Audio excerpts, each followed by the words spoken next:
Dzień dobry, dzień dobry. Witam Was bardzo serdecznie na bonusowym wydarzeniu w ramach Tygodnia z grami, czyli Tydzień z grami teoretycznie się skończył, ale nasze bonusowe wydarzenie przed nami. W związku z tym, słuchajcie, dosyć fajna rzecz, nie lada gratka. Otóż przed nami jest spotkanie z Jennifer Łotkanie, która to jest menadżerką w PEGI, czyli mamy klasyfikację gier wideo PEGI, no i jest organizacja, która się tym zajmuje, organizacja ta mieści się w Brukseli i jedną z osób, menadżerek, która tam pracuje, odpowiada za komunikację, ale też za stronę www, jest właśnie Jennifer, którą teraz, słuchajcie, poznacie i mamy niebywałą przyjemność i szczęście, że zechciała do nas dołączyć i trochę Wam o tym PEGI poopowiadać. Wydarzenie, tak jak ostrzegałyśmy, czy informowałyśmy, jest w języku angielskim, natomiast już teraz jak się tylko skończy, to już napisy wtedy YouTube wygeneruje i będzie można je sobie po polsku obejrzeć. Natomiast też zachęcam, żeby być tutaj z nami na żywo. Ja z Jennifer dzisiaj trochę rozmawiałam, ręczę, że język jest absolutnie przysiadalny, przyswajalny, przyjemny dla ucha i spokojnie, jeżeli w miarę się komunikujemy, to w pełni wystarczy. Nie wahajcie się też zadawać pytań, możecie je zadawać w języku polskim. Ja tutaj na zapleczu będę i będę je tłumaczyć. Tak więc jeżeli wpiszecie pytanie w języku polskim, spoko, ja na koniec je przetłumaczę i na koniec będę Jennifer wyświetlać i ona Wam wtedy już po angielsku odpowie. Więc tak też się możemy umówić na taką formę mieszaną językową. No to co, słuchajcie, wszystko myślę, że mamy z tych podstaw takich omówione, no to zapraszam, witam. Hello Jennifer. Hello. Yeah, thank you for coming and that you will talk to us. So I'm leaving you with the audience and have a nice time with us. Thank you very much. I'm pleased to be here this evening and to speak about PEGI, to tell you a bit more about the age rating system in Europe, how it works also in Poland, and how you can actually talk a little bit more about PEGI and video games ratings with your students and in your class. So thanks a lot for joining us tonight. It is really, really much appreciated. So first of all, PEGI, what is PEGI? Well, PEGI is the European age rating system for video games. The whole objective of PEGI is to inform consumer, but more specifically parents and teachers as well, to take the right decisions while playing and using video games with their children. PEGI has been created 21 years ago. So last year we celebrated our 20 years anniversary. It's a harmonized system in Europe, and we rated more than 40,000 games and millions of applications. We have more than 2,800 members, so publishers and developers who are using the system, and we are present in more than 40 countries now. Of course, I suppose that you recognize those labels. We have 5 age labels, 5 age categories, going from 3 to 18, and we have 8 content descriptors. So as you can see here on the slide, so we have bad language, discrimination, drugs, fear, gambling, simulated gambling, sex, violence, and in-game purchase, which is the last one that we have introduced a few years ago. The objective is actually to have them really clear for everyone in Europe. Obviously that they needed to be globally understandable. They've been created and based on psychological assessment with the existing standards, because before the creation of PEGI, which was in 2003, following the European Institutions Council resolution, who actually asked to have an age labeling system to the industry. And it has been so created in 2003 and supported by the European Commission. Before that, there were already existing standards in different European countries, so everyone got together and actually found compromises to reach those different categories. It is really specific to games and interactive and non-linear media, so not like movies. And they are always updated with the criteria to actually remain stable and in sync with all the developments in terms of content, but also in terms of technologies and so on. It looks like those labels didn't change much because the age categories remain the same for the 20 years. But inside the age rating system, the criteria have evolved a lot. So I will show you that a bit later. Obviously, the games industry have evolved as well a lot in the 20 years. So a few facts that are interesting for you to know is that the PEGI ratings are never different by country, so it's always the same. So when a publisher gets a PEGI license for his game, for example, let's say it's a PEGI 3, it's going to be a PEGI 3 in all the different countries. We don't censor, so we never ask to remove any no content, but obviously the companies can decide to put specific content or to try to target a specific audience or to reach a certain age category. But we deliver an age rating based on the content that we receive. We never ask to remove anything.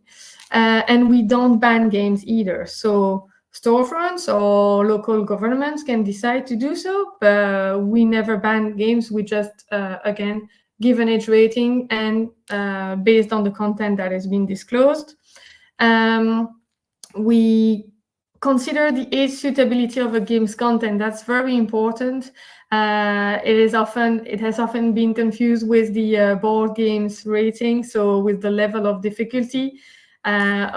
That's really not the case here with the game. It's really to inform if the game is appropriate in terms of content.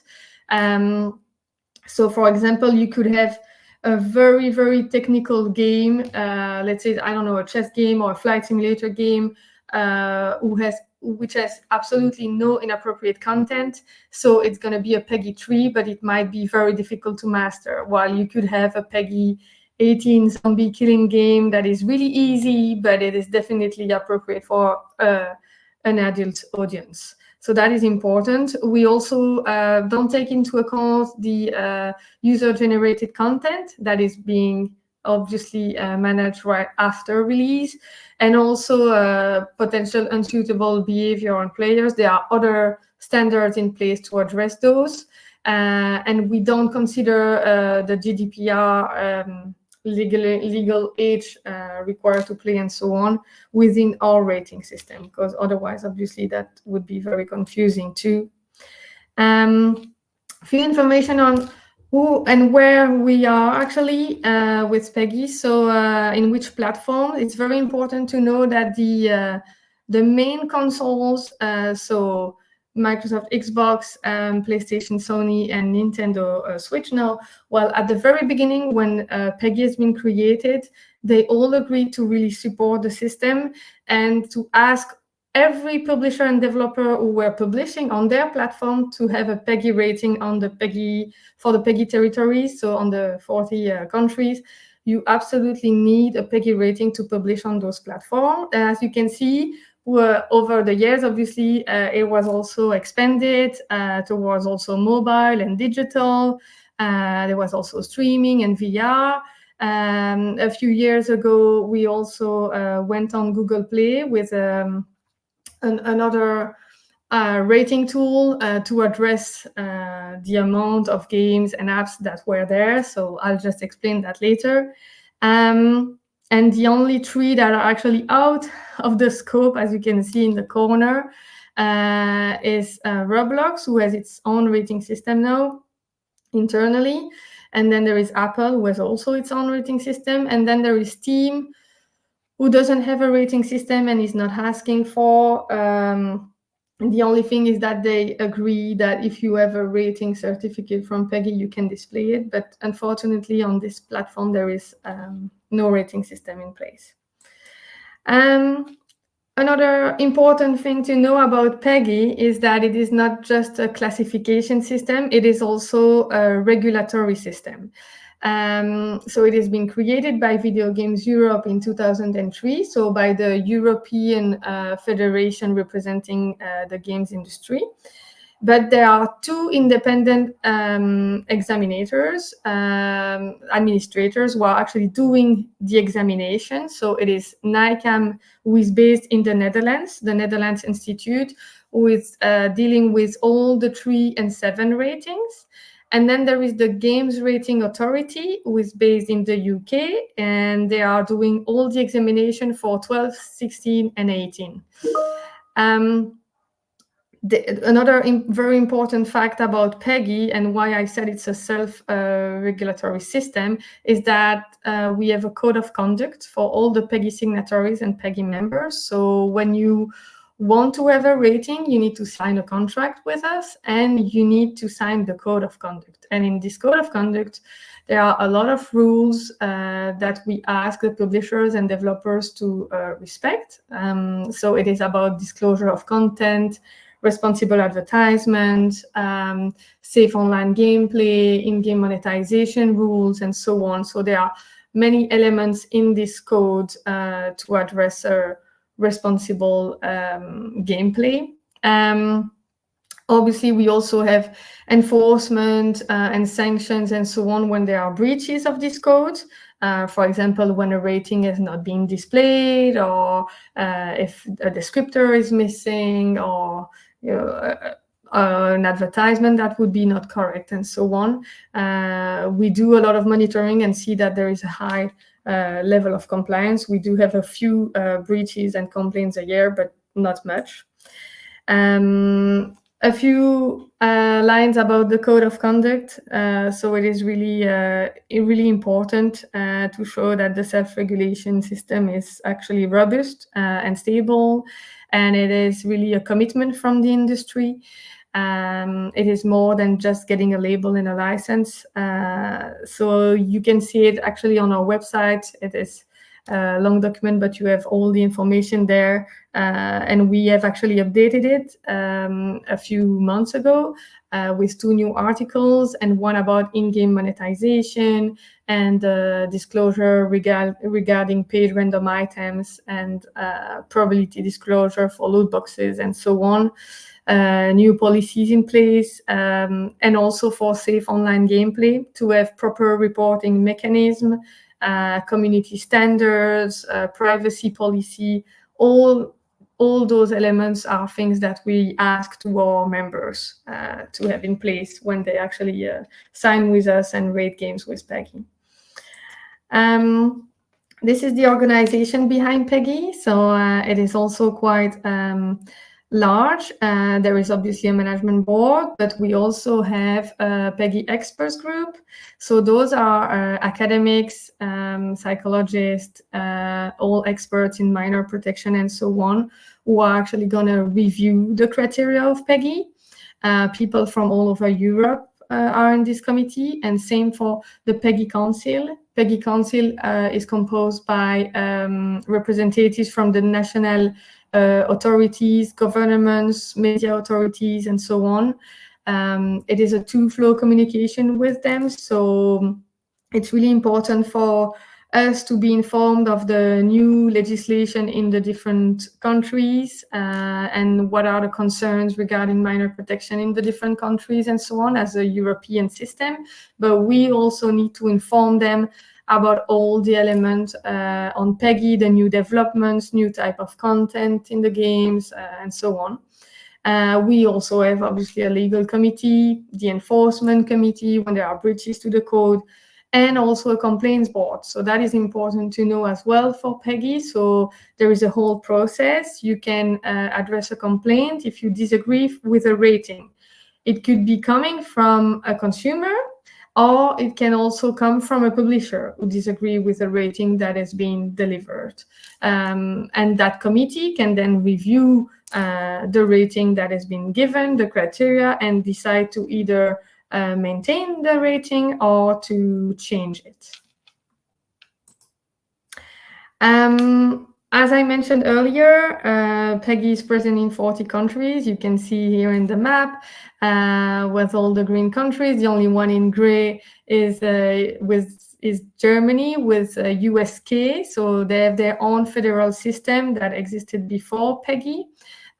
We are in very good collaboration with them, but their system existed before us. And is implemented in the law and so on. It is also good to know that PEGI is a voluntary system, self-regulation system provided by the industry, but the implementation and application varies a lot depending on the countries. So in some countries, it is just present on the market. And then in some other countries, there is a real support and recognition of the system. And then again, and some representatives in our committees and so on. And then another step is that in some countries, PEGI is mentioned in the law and enforced in the law, so it becomes a real co-regulation. And in Poland, for example, there is an official support and recognition, but it is not enforced, let's say, or mentioned specifically in the law.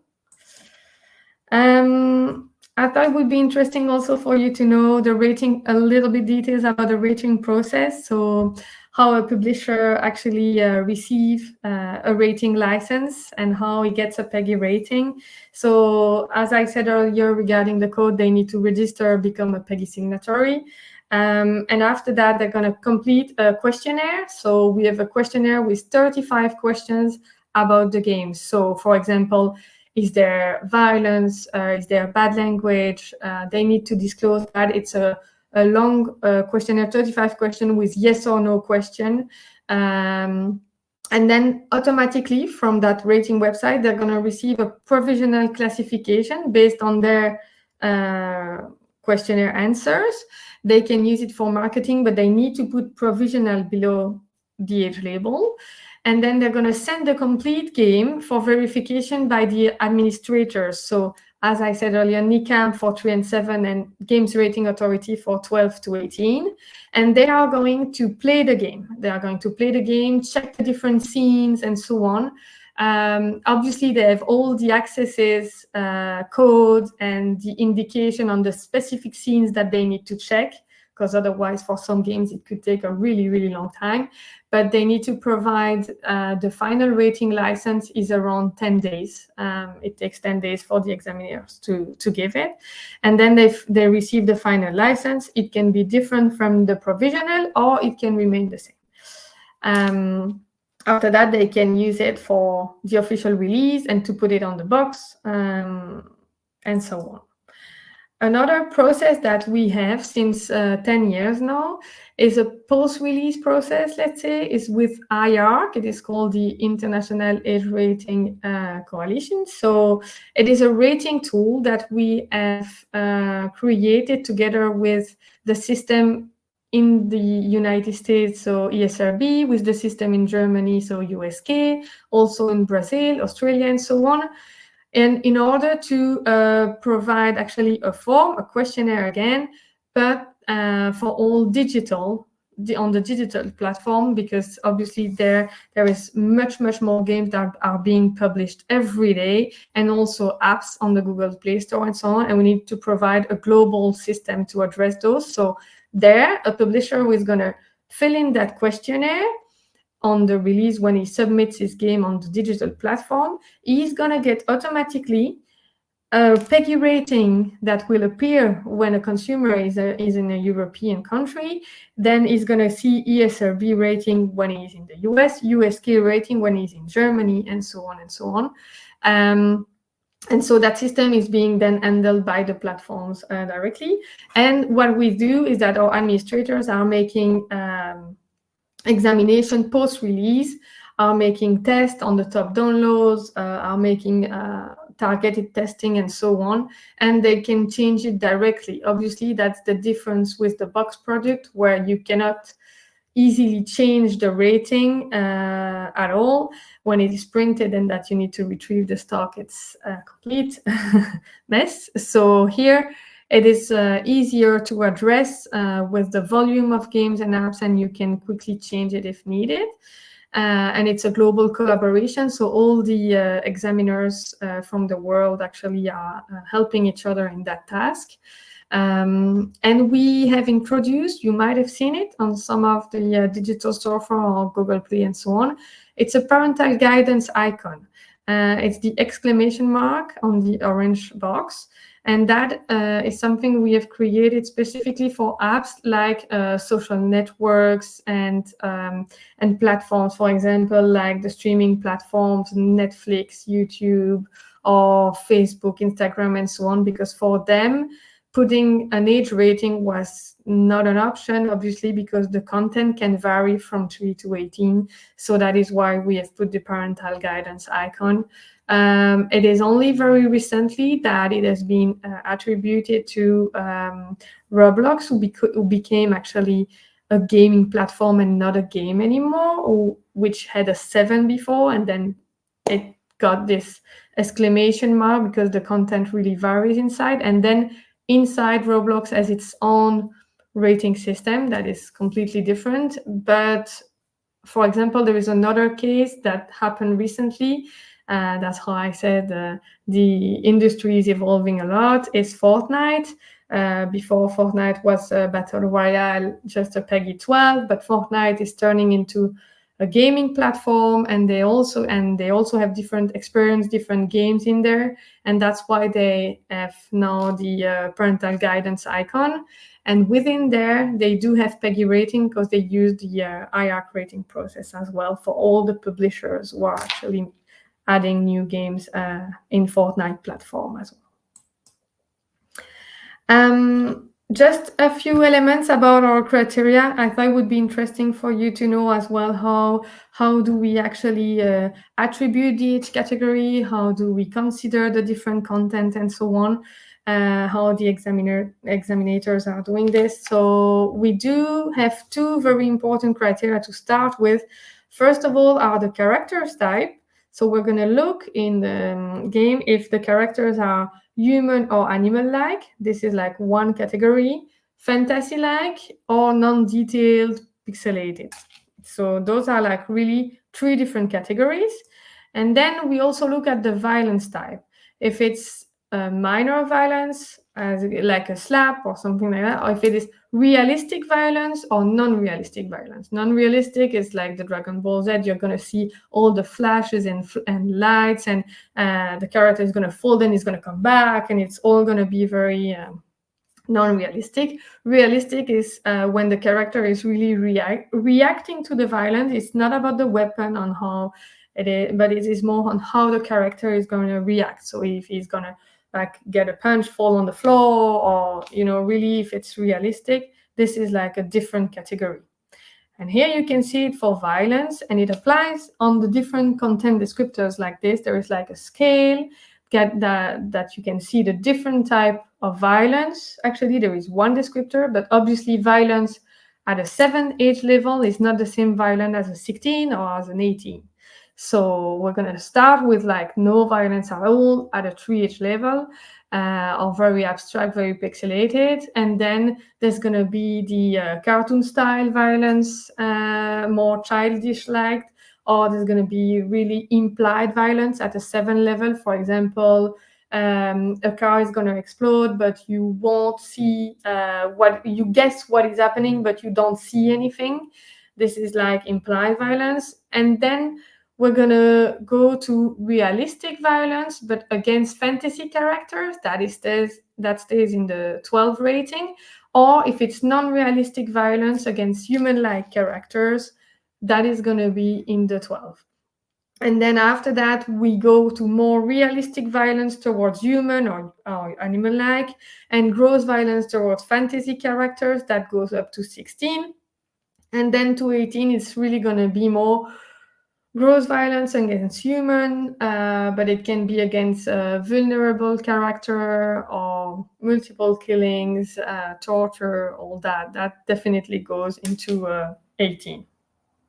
And that can be also at the different, for the different type of content and at the different ages. As you can see here in the grid, for the violence, it can go from 7 to 18.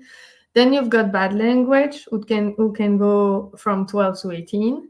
Then we've got fear at 7, so with content that can be frightening to children, like, for example, sounds that are a bit scary, or the atmosphere that can be scary, or little fantasy monsters, stuff like that.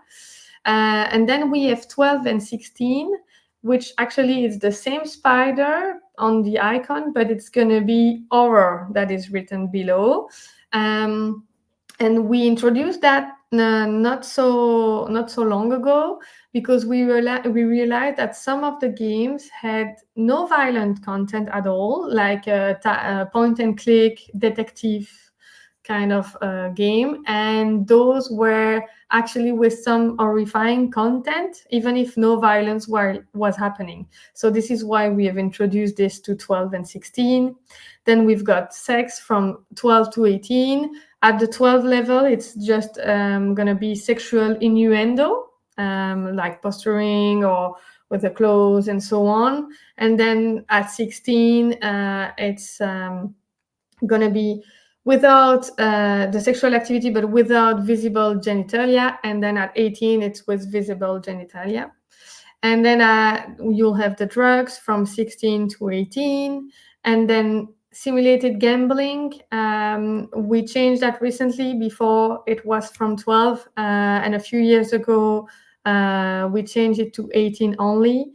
This is really when you see gambling. It's never real gambling, it's always simulated, but it is encouraging in a sense, like it's going to be exactly how it is played, like, for example, in casino or horse racing and so on. And it's going to like teach you how to play, for example, poker or something like that. But never for real money. And then there is discrimination, always at 18. This criteria is actually specifically being reviewed for the moment, and will go under some criteria change as well in the coming year. And then we have in-game purchase, which is actually outside of the scope of the age, because in-game purchase can be added to any age, in the sense that it doesn't trigger a specific age rating. It can be present in all of them. It is also a bit complicated, because this is more type of a feature more than a actual content with sensitive content. It's more like a feature, which actually can also be disabled through parental control tools. So, but without a few years ago, this is definitely a concern to parents and tutors, so that we really want to inform them about the presence of in-game purchase as well. It is just an additional descriptor and additional information to the parents, but it is not linked to an age in PEGI. Those are the last changes that we have done in the criteria. So I think this is also quite interesting to hear that there are, even if the ages didn't change, obviously there are a lot of things that have changed within the game content type, and also technology-wise, that we had to examine and looked at with the experts. So as I said, we have added the in-game purchase. We have looked at content like reference to suicide, which weren't present at the beginning and creation of PEGI. We also added the random items feature. So there is now a feature notice next to in-game purchase, just below, to especially say when there are random items in the game. We changed simulated gambling to 18, or at 16 now. We also changed the realistic violence criteria in PEGI 12 and PEGI 16 for all like the superhero style kind of violence. That also has been addressed recently. A few of those games, like Spider-Man and so on, were like 16, and that has been a bit reviewed for the other superhero type of games to consider them at the 12 level. And the discrimination criteria is also under revision for the moment. Something I think is really interesting to hear about the evolution of PEGI and the concern since the creation of PEGI is that at the very beginning, the focus was definitely, and when PEGI was created, it was about game content. Is there violence in this game? Is there sex, drugs, bad language, and so on? There was really a lot of concerns about what is present in the video game. There still is. Obviously, the parents and everybody and consumers as well wants to know what's exactly in that type of game and why it has triggered a specific age rating and so on. This is still very valid and very important. But we have seen over the latest 5 years, I'd say, that there's been a shift to the concerns to context instead of content. So parents are more worried lately of the screen time, the online interaction, the spending on this in the game, the sharing of the data and all that. Obviously, all this cannot completely be addressed with just an age rating and a descriptor. There's a lot of communication around that, definitely concerns that PEGI are involved in and try to address it as well. But it's very important that there are tools put in place by the industry also to address those. So there are parental support tools and control tools that are actually now on all the consoles and so on to monitor, but also to put certain rules regarding screen time, spending, interactions, and so on. But there is also the game community standards and management, as I mentioned at the start, with the code and so on, and obviously European regulation and consumer protection regulations as well. So this is all a big ecosystem and evolving the latest year. Obviously that there's been this shift. It is still important, obviously, what is in the content of the video games, and we want to communicate about that and raise awareness about that. But there is also all the context that now we have to take into account. Just a little word about parental control tools. Back in the days, those were like hidden in the software, in the consoles. It was not easy to access, or it was complicated for parents. Now, most of the parents are actually gamers who also got older and so on, who are a bit more familiar with the consoles and so on.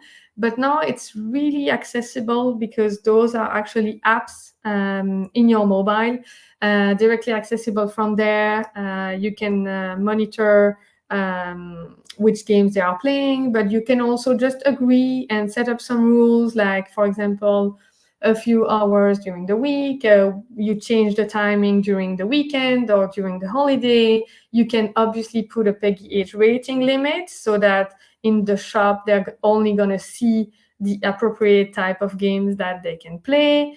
You can discuss with them and so on. This is also something that we really want to communicate from PEGI, is that we don't want parents and consumers to just look at the age and say, oh, okay, that's the right age and that's it. We want them to actually interact with their kids, to know more about what they play, why they like it, and so on. Agree on some rules. I mean, I've also got 2 girls who love the Nintendo Switch. I've put the Nintendo Switch controls, but of course, for example, my girl is going to be 11, but there are a few games that are PEGI 12 that I'm aware of it. I'm playing with her. We can look at it together. We can decide. As a parent, you need to have the power to decide what your child is going to play.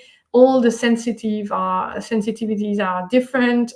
Every child is different. So we think that the important is not to just not be like really strict on the control, really, but more to have like a support so that you can address those discussions and put on some rules to have like a very nice gameplay and responsible gameplay and appropriate at every age.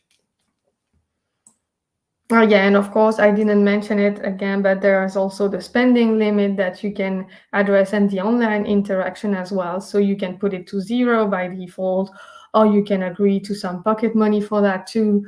Or and for the online interaction, you can block it completely, or you can also do it like with friends and family. So those are much more advanced than they were. So I think it is great to try to use it and to share the word on those.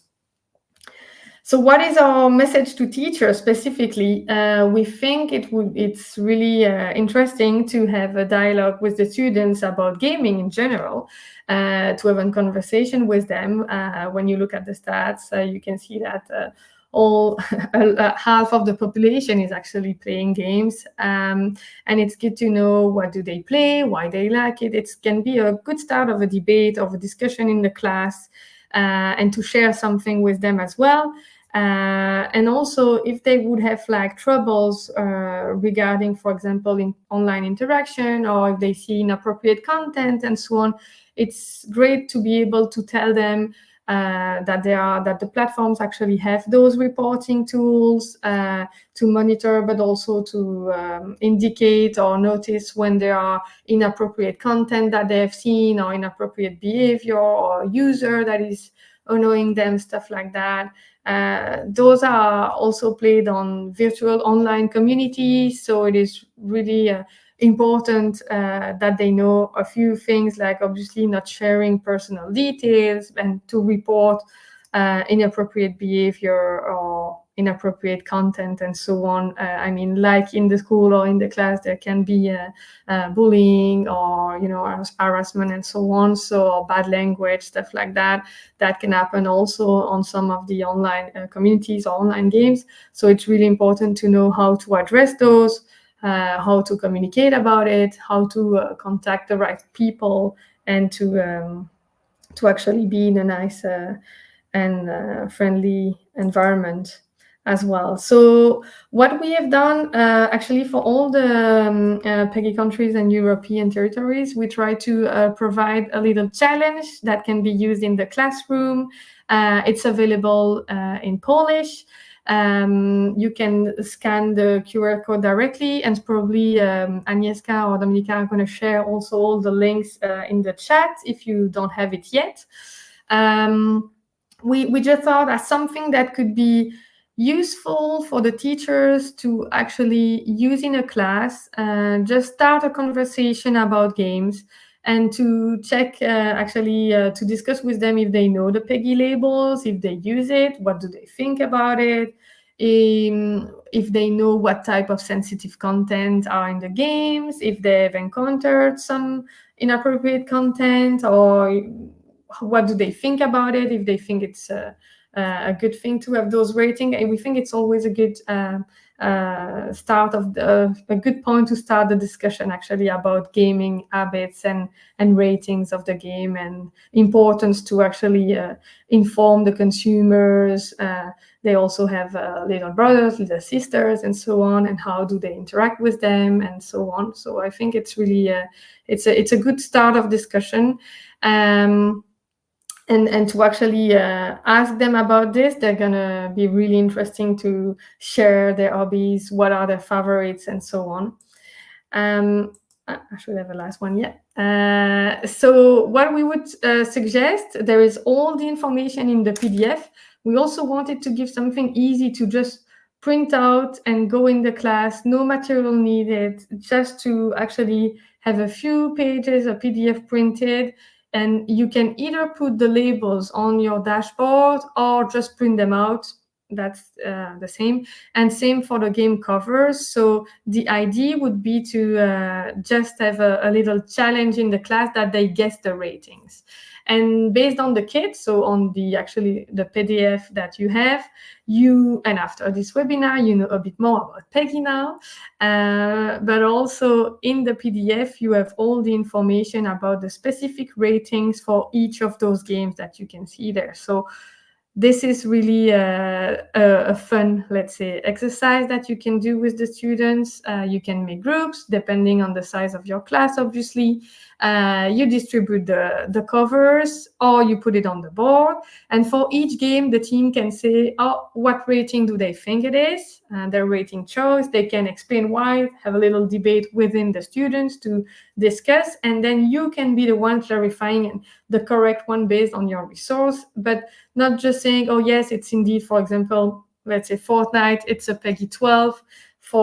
Actually, it is for non-realistic violence towards human-like characters. So there is some violence in the game, but indeed when the characters are being hit, they just vanish. So they wouldn't react as in real life, as I've explained in the criteria. So this is why it is non-realistic violence towards, but human-like, they look like humans, and that is why it's PEGI 12 in Fortnite Battle Royale. But for example, those are elements that you can then explain and justify, oh, but why is that game a 12, or why is that game, I don't know, a 16 or a 7? Well, you can actually explain, well, it's that rating because of this and this and this. So it can be a nice discussion also about the popular games that they've been also playing, probably most of them. So we thought it would be a good idea to share this easily with all the European teachers the best that we could. And then just a few information. If you want to know more about PEGI, obviously we have a website, pegi.info. It's also available in Polish. We have a PEGI app also in Polish. You can scan to get the app, or if you just type in PEGI app in your storefront on your mobile, you're gonna get it. And what is good with the app is that you have all the information about parental control tools, but also about the responsible gameplay platform in Polish, Zapita Ogry. Not sure I'm saying it right, but you can have all the information there about everything that we have discussed here, actually, PEGI, tips for parents, parental control tools, how to have a great gameplay in the household, and so on. And in the app, you also have all the ratings with some information. So for each game, you have the ACI, we call it, the additional consumer information. So for each game, you will have an explanation about the game, but more also importantly, you will have an explanation on why it got that rating. So why it is a 12, why it's a 16, and so on. So that is always useful as well to check out the different ratings. You can filter when you choose looking for a game. You can filter by age, you can filter by content, you can filter by platform. So this is also quite an easy tool, let's say. Well, and thank you. I think this concludes my slides. So I don't know if you have any questions, or I hope I didn't go too fast. I know it's always a lot of information all at once. Okay, there is a question. Okay. But you will be saying the advertisement of game. Well, yes. So it is actually the case. So all the publishers who are making marketing campaigns and adverts, trailers, banners, all that from their games, if they have a PEGI rating, obviously, it depends. If it's a mobile game, I don't know, on the Apple Store, that wouldn't have a PEGI rating. But otherwise, all the games that are PEGI rated, they must display the PEGI label. So it's the age label, not the descriptor, but the age label needs to be at the start of the trailer. Maybe you have heard it sometimes in the cinema or so. It says there is a voiceover and it says PEGI 18 or PEGI 16.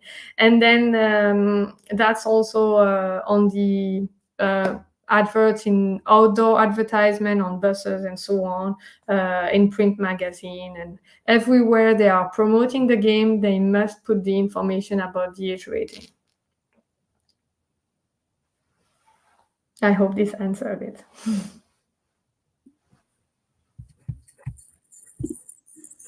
Okay, I don't see more questions. Nie widzę więcej pytań. Jeżeli ktoś jeszcze pisze, to można teraz to zrobić. Thank you, Karolina. Okay, I will give link to PEGI Challenge in Polish. Drodzy Państwo, wrzucam link do PEGI Challenge już po polsku, ponieważ PEGI Challenge jest przetłumaczone przez stowarzyszenie Spidor, które też w Polsce PEGI się zajmuje, więc tutaj link macie. Macie ten link również w materiałach.